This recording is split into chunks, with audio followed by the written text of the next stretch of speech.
Hello' guys, মোৰ আন এটি ভিডিঅ'লৈ আপোনালোক আটাইকে স্বাগতম জনাইছোঁ। আজি ৰাতিপুৱা ব্ৰেকফাষ্ট কিহেৰে খালোঁ এইটো আপোনালোকক দেখাম আজি। এয়া চাওক, প্ৰথমতে মই বইল কৰি লোৱা আলু কেইটামান এনেকৈ পিহনাত পিহি লৈছোঁ। ইয়াতে মই 2টা আলু লৈছোঁ। আপোনালোকে বেছিকৈ বনালে বেছিকৈ আলু ল'ব। আৰু মই লগতে কি দিম জানেনে, পনীৰ আছিলে আনি থোৱা। তো ইয়াৰে আলুৰ লগতে মই কি কৰিম, এটুকুৰ পনীৰো দি দিম। আলু পৰঠা খাইতো বহুতেই ভাল লাগে নহয় জানো। আৰু আজি মই এটা বেলেগ প্ৰচেছত আপোনালোকলৈ বনাই দেখাব গৈছোঁ ভিডিঅ'টো। তেনেহ'লে আপোনালোকে প্ৰথমৰ পৰা শেষলৈ ভিডিঅ'টো চাই ল'ব বুলি আশা কৰিলোঁ। এতিয়া চাওক, মোৰ আলুখিনি পিহা হৈ গ'ল। এতিয়া মই ইয়াতে দি দিম এটুকুৰ পনীৰ। পনীৰ দিলে বেছি খাবলৈ ভাল হয় আৰু অকল পনীৰেৰেও বনাব পাৰে, কিন্তু মই আলু আৰু পনীৰ এই দুটা মিক্স কৰি বেছিকৈ ভাল পাওঁ কাৰণে দুয়োটাই মই মিক্স কৰি দিছোঁ। আপোনালোকে অকল পনীৰেও বনাই খাই চাব পাৰে কেতিয়াবা। আৰু এয়া চাওক, পনীৰখিনি মই ধুনীয়াকৈ পিহনাত পিহি লৈছোঁ।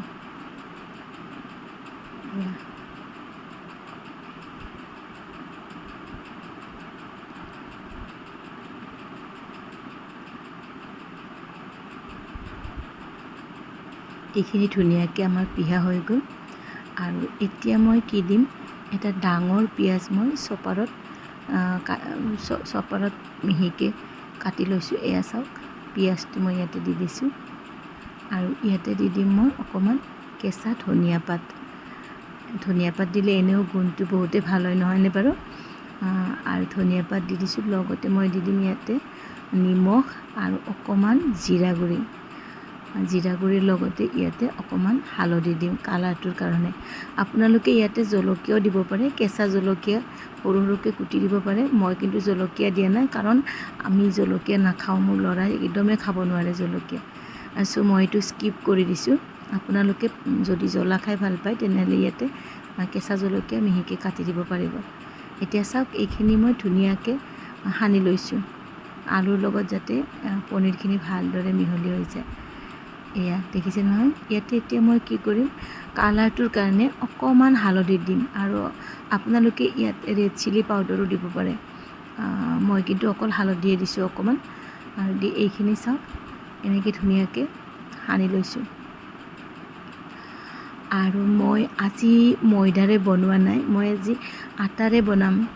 এইটো কাৰণ ময়দাটো খোৱা সিমান এটা ভাল নহয় বুলি শুনিছোঁ, আৰু সেইকাৰণে মই আজি আটাৰে বনাইছোঁ। আপোনালোকে কেতিয়াবা এনেকৈ আটাৰে বনাই খাই চাবচোন কেনেকুৱা পায়। আৰু ভাল পালে মোক লাইক কমেণ্ট কৰিব মোৰ ভিডিঅ'ত। এতিয়া মই কি কৰিছোঁ চাওক, এই মাৰি থোৱা আটাখিনি মই আকৌ এবাৰ ভালকৈ হাতেৰে মাৰি লৈছোঁ। আৰু ইয়াৰে মই এটা এটা বল বনাইছোঁ আৰু লুচিৰ আকাৰত এইটো ধুনীয়াকৈ বেলি লৈছোঁ। এয়া চাওক, লুচিৰ আকাৰত ধুনীয়াকৈ বেলি লৈছোঁ। এনেই আগতে আপোনালোকে যিবিলাক আলু পৰঠা দেখিছে, এনেকৈ ৰুটিটো বেলি মাজত আলুটো ভৰাই দিয়ে, কিন্তু মই আজি অকণমান বেলেগ ছিষ্টেমত বনাবলৈ লৈছোঁ। এনেকুৱা কৰিলে বহুত সহজতে হয় আৰু খাবলৈও টেষ্টি হয়। চাওকচোন, এনেকৈ দুখন সমানে ৰুটি বনাই লৈছোঁ মই। একে সমানত একে চাইজত ৰুটি দুখন এনেকৈ বেলি লৈছোঁ। কেৱল ৰুটিকেইখন আপোনালোকে বেলোতে অকণমান পাতলকৈ বেলিব। এয়া দেখিছে নহয়, এয়া চাওক। এয়া এতিয়া চাব, এই যে ৰুটিখন বেলি লৈছিলোঁ, দুখন ৰুটি, ইয়াৰে এখন ৰুটিত মই এই যে সানি থোৱা মছলাটো এনেকৈ চাৰিওফালে ৰুটিত দি দিছোঁ। এনেকৈ আপোনালোক বাৰু কাৰ কাৰ প্ৰিয় হয় আলু পৰঠা, কেতিয়াবা এনেকৈ আলু পৰঠাত পনীৰ দি খাই চাব হা, কেনেকুৱা লাগে। আৰু গৰম বন্ধৰ মাহত আপোনালোকে ক'ৰবাত ফুৰিবলৈ গ'লনে বাৰু? কোনে ক'ত ফুৰিব গৈছে জনাবচোন। আৰু আপোনালোকে মোৰ এই ভিডিঅ'টো ক'ৰ পৰা, কোন ঠাইৰ পৰা চাই আছে কমেণ্টত নিশ্চয় জনাব হা, ময়ো গম পাম ক'ৰ পৰা চাই আছে আপোনালোকে। আৰু যদি মোৰ ভিডিঅ' ভাল পায়, লাইক কমেণ্ট শ্বেয়াৰ আৰু ছাবস্ক্ৰাইব কৰিবলৈ নাপাহৰিব। এতিয়া চাওক, এনেকৈ চাৰিওফালে মই এইখিনি পুৰখিনি দি দিছোঁ। আৰু এতিয়া আনখন ৰুটি যে মই বেলিছিলোঁ, এইখন ৰুটি মই ইয়াৰ ওপৰত দি দিছোঁ। এয়া চাওক, এতিয়া মই ছাইডটো হাতেৰে অকণমান এনেকৈ টিপি দিছোঁ আৰু ইয়াত মই ডিজাইন এটা বনাবৰ কাৰণে কি কৰিছোঁ, এপাত কাটা চামুচ লৈছোঁ আৰু কাটা চামুচৰ সহায়ত মই ইয়াৰে চাৰিও কাষটো ধুনীয়াকৈ এটা ডিজাইন বনাই দিম। চাবচোন তেনেহ'লে কেনেকুৱা লাগে আপোনালোকৰ। এয়া চাওক, এনেকৈ গোটেই চাৰিও কাষটো কাটা চামুচৰ সহায়েৰে মই ধুনীয়াকৈ ডিজাইন এটা বনাই দিছোঁ। এইটো আপোনালোকে নিদিলেও কথা নাই, মই ভাল পাওঁ, দেখিবলৈ ধুনীয়া হয়, সেইকাৰণে মই এইটো এনেকৈ দিছোঁ। আপোনালোকে এনেও হাতেৰে চাৰিও কাষটো টিপি দিলে হৈ যায়, যিহেতু ভিতৰত মছলাটো আছে, ধুনীয়াকৈ ৰুটি দুখনত আঠা লাগি যায়। আৰু এতিয়া চাওক, এয়া হৈ গ'ল আমাৰ আলু পৰঠা। আহক এতিয়া আলু পৰঠাখন এনেকুৱা পেন এখন গৰম কৰি পৰঠাখন বহাই দিছোঁ। আৰু প্ৰথমতে মই শুকান পেনতে দিছোঁ, তাৰপিছত এতিয়া এটা ছাইড অকণমান সিজাৰ নিচিনা হ'লে পৰঠাখন মই ওলটাই দিম। এয়া চাওক, পৰঠাখন এটা ছাইড সিজিব লৈছে আৰু এতিয়া মই কি কৰিম, পৰঠাখন ওলটাই দিম আৰু ইয়াতে মই দি দিম ঘি। আপুনি ঘি নহ'লে ৰিফাইনেৰেও পুৰিব পাৰে। মই বেছিকৈ ঘিত খাই ভাল পাওঁ বাবে মই ঘিৰে বনাইছোঁ।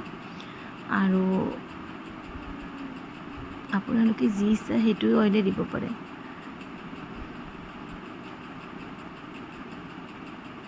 দেখিছেনে, লাহে লাহে ফুলি উঠিব ধৰিছে। এয়া চাওক, তলফালে অকণমান অকণমান সিজি গৈছে আৰু ওপৰত ফুলি উঠিছে। চাওকচোন আপোনালোকে। এতিয়া এইখন আপোনালোকে ওলটাই দিব। এনেকৈ ওলটাই দি এতিয়া ইয়াতে আপুনি চামুচেৰে 2 চামুচ বা 3 চামুচ যিমান ঘি আপোনালোকে খাই ভাল পায় ঘি দিব আৰু দুয়োফালে যাতে ঘিটো ভালদৰে লাগি যায় এনেকৈ দি দিব।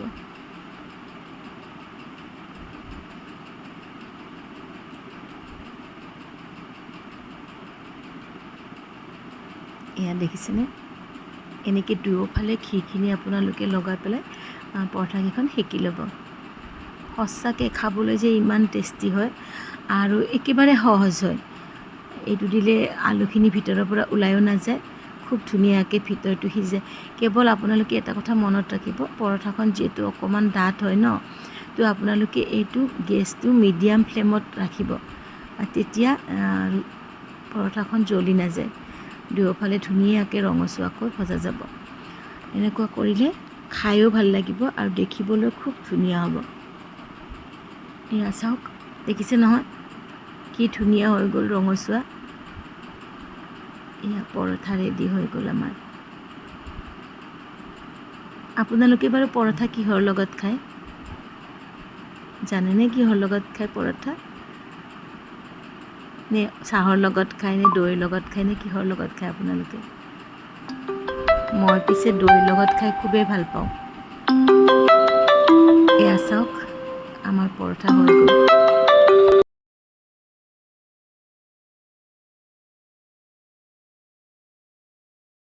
এয়া দেখিছে নহয়, এয়া আমাৰ পৰঠা ভজা হৈ গ'ল।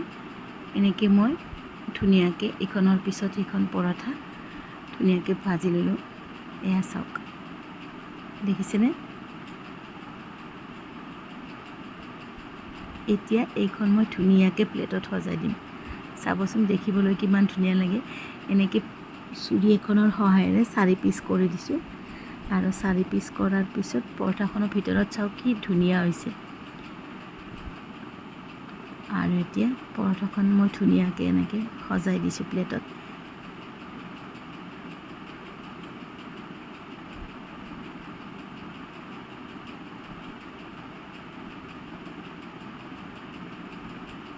দেখিছেনে? দেখিয়ে খাবৰ মন যোৱা নাই জানো? তেনেহ'লে আপোনালোকে এনেকৈ ট্ৰাই কৰিব, কেতিয়াবা বনাই খাব আৰু কেনেকুৱা লাগে মোক কমেণ্টত জনাব হা। এয়া চাওক, আমাৰ হৈ গ'ল আজিৰ ব্ৰেকফাষ্ট। আজিলৈ তেনেহ'লে এৰিছোঁ। পুনৰ আকৌ এটা ভিডিঅ' লৈ আপোনালোকৰ আগত আহিম।